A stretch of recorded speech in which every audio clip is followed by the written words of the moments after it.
नमस्कार। एक बार फिर से स्वागत करती हूँ आपका हमारे चैनल शैलजा टीचर्स पे। तो आज का हमारा टॉपिक है पद।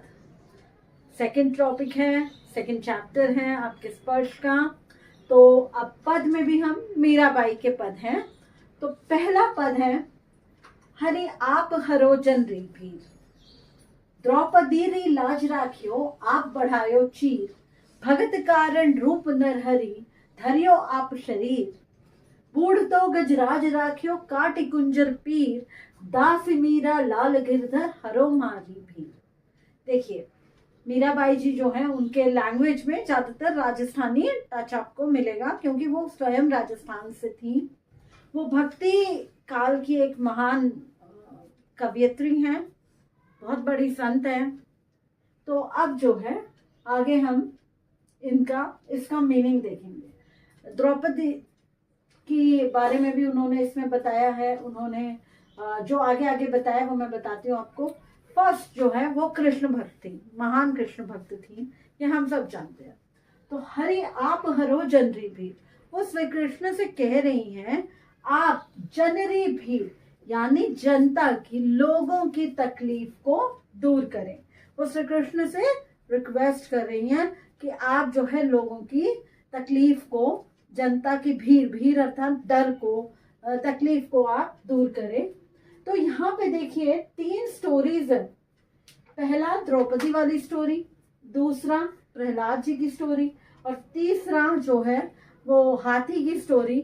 जो हम इन तीनों स्टोरीज को मैं आपको बताती हूँ, और इन तीनों स्टोरीज से किस तरह से समय समय पर भगवान श्री कृष्ण ने, हरि ने, विष्णु जी ने किस अलग अलग रूप धारण करके अपने भक्तों की जान बचाई।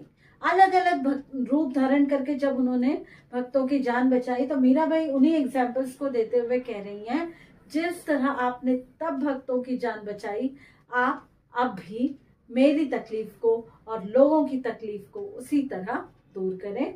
तो देखिए, पहला स्टोरी है, द्रौपदी री लाज राखियो आप बढ़ायो चीर। हम सब जानते हैं महाभारत में द्रौपदी वस्त्रहरण का बहुत ही ज्यादा तकलीफदायक, कष्टदायक एक सीन है, जिसमें पांडव जो है वो जुए में हार जाते हैं, और फिर दुशासन द्रौपदी को खींच के ला रहा होता है, और दुर्योधन उसे आदेश देते हैं कि आप जो है इसको निर्वस्त्र कीजिए। उस समय सारी की सारी सभा चुप थी, लेकिन अंत में जब किसी ने द्रौपदी की सहायता नहीं की, द्रौपदी ने सबसे सहायता मांगी, लेकिन किसी ने भी द्रौपदी की सहायता नहीं की। घर के सब बड़े बूढ़े वहां बैठे हुए थे, उन्होंने भी सहायता नहीं की। तब उनके पास सिर्फ एक मार्ग बचा था, और वो थे श्री हरि या श्री कृष्ण। और जब उन्होंने श्री कृष्ण को पुकारा तो पल भर में ही वो वहां पहुंच गए। और कहते हैं उन्होंने इतनी साड़ी थी कि ऐसा लग रहा था धरती से लेके आसमान तक साड़ी ही साड़ी है। पूरा जैसे भगवान का चिर अवतार हो गया हो, वस्त्र अवतार हो गया हो, इस तरह से उन्होंने द्रौपदी को पूरे साड़ी से ढक के रखा, और तब तक ढके रखा जब तक दुशासन बेहोश नहीं हो गया। इस तरह से अपने भक्त द्रौपदी श्री कृष्ण को अपना सखा मानती थी, दोस्त मानती थी। तो अपने भक्त की इस प्रकार से श्री कृष्ण ने रक्षा की थी।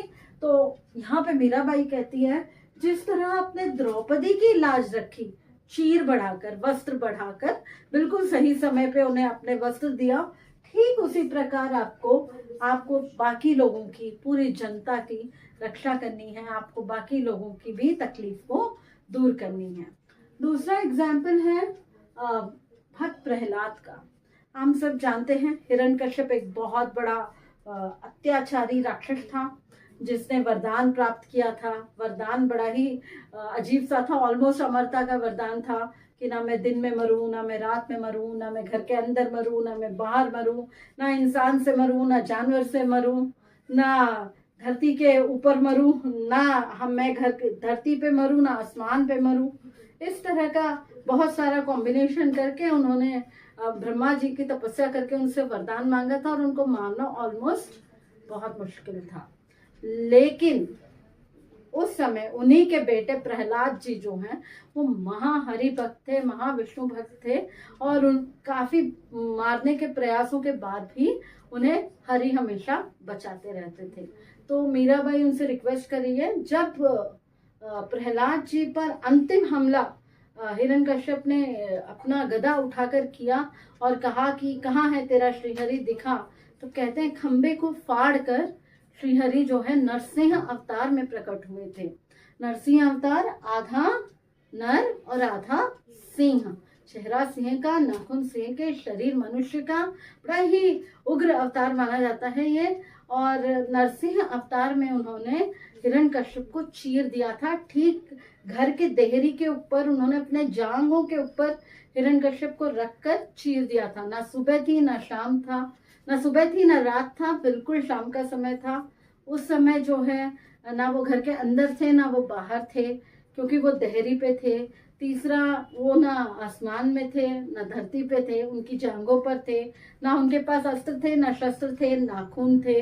इस तरह जिस तरह से उसने वरदान मांगा उसी को पूरा करते हुए प्रहलाद की जान बचाने के लिए, अपने भक्त को बचाने के लिए श्री हरि ने हिरण्यकश्यप को फाड़ दिया था।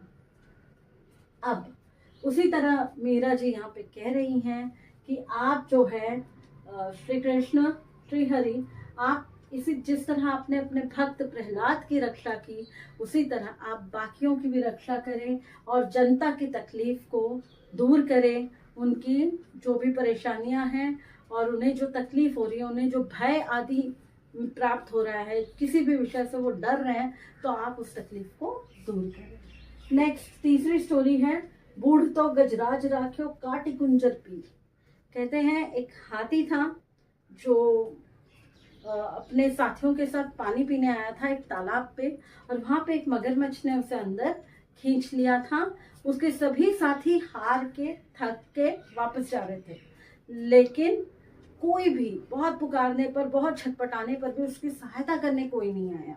उस समय हाथी को जो है श्री कृष्ण की याद आई, भगवान की याद आई, श्रीहरि की याद आई, और उसने श्रीहरि को सहायता के लिए पुकारा। और कहते हैं सेकंड्स में श्रीहरि वहां पहुंच, कहते हैं अपने गरुड़ पर बैठकर और चक्र से जो है मगरमच्छ को काट कर उन्होंने हाथी की रक्षा की थी।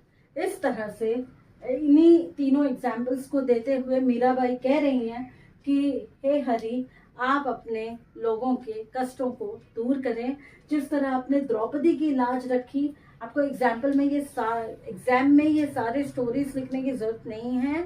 एक चीज याद रखिए, आपको सिर्फ डायरेक्ट मीनिंग लिखना है। अगर भाव पूछा जाता है तो डायरेक्ट मीनिंग लिखिए, पूरी स्टोरीज की आवश्यकता नहीं पड़ेगी।